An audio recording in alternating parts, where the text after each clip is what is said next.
Who would benefit from geopolitical confrontation between the United States and Russia, the United States and China? Or let's flip it around.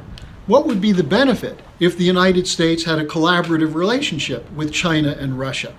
Neither China nor Russia will give up their sovereignty the way we did, the way American politicians took our sovereignty away from us by putting us into these globalist deals, these free trade agreements, the climate conference, and so on. That was the loss of our sovereignty. That wasn't done to us by Russia or China. It was done to us by City of London operatives working in both political parties in the United States, who adopted the idea of neoliberal economics and geopolitical strategy as the approach for America. So what does that entail? Well, our true national interests would be to work together with Russia and China to overturn the control of the world economy by the financial powers of the City of London, Wall Street, and you can throw in the European Central Bank and other central banks. These represent private interests and their attack on sovereignty. And one of the key people in this, go back to the 1980s, Walt Wriston wrote a book attacking the idea of sovereignty. Wriston was the head of Citibank. What was his idea and the idea of the bankers? Well, if money can move freely around the world, they can have a floating crap game called a casino economy, a speculative economy, where they can loot nations, including the poorest nations of the world, of raw materials and cheap labor. But increasingly, that doesn't give them a high enough margin to cover their growing debt. So what do? They turn on the middle class and working class of the Western countries. And that's why this system is collapsing, because virtually all of us are victims of the predatory, rapacious needs for debt recovery of the leading private interests. Now, the American system was set up as a system where government would protect the common good against private interests. This is what's there. Read the Constitution. Read what Hamilton talked about, what George Washington, what Ben Franklin talked about. They were opposed to not just the monarchy, but why did they oppose the monarchy?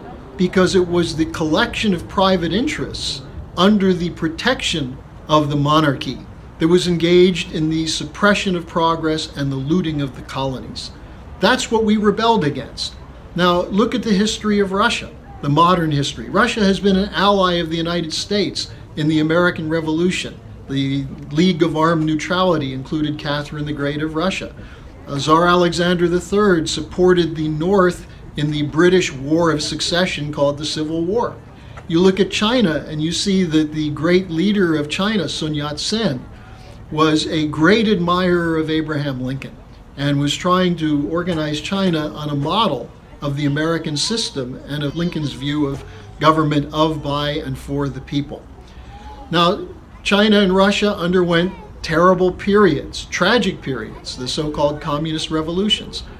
These were backed by Western support. The Bolshevik Revolution, the destruction of the Tsar's regime, which had a lot of problems, but there was British operations that were at the center of the February Revolution and then the October Revolution. You look at China, you see the same thing, and you see it again today. Who's attacking China and Russia? It's the bankers, it's the globalists. The same people who are opposing sovereignty for the United States are attacking Russia and China. And again, some of you fall for this. You say, well, isn't China communist?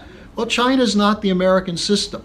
Although they're closer to the American system economically today, ironically, than we are, because our leaders have adopted the British system and are destroying the world with this looting system that's modeled on the British Empire and neoliberalism.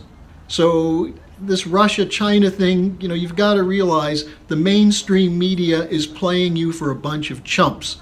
I'm telling you, we have an American system that would work if the American people would get their heads out of their you-know-what and actually understand the history of this country. And if we also understood that other nations have sovereign rights to develop their own forms of government, their own ways, and it's up to us to find ways to work with them, collaborate with them, argue with them, negotiate with them,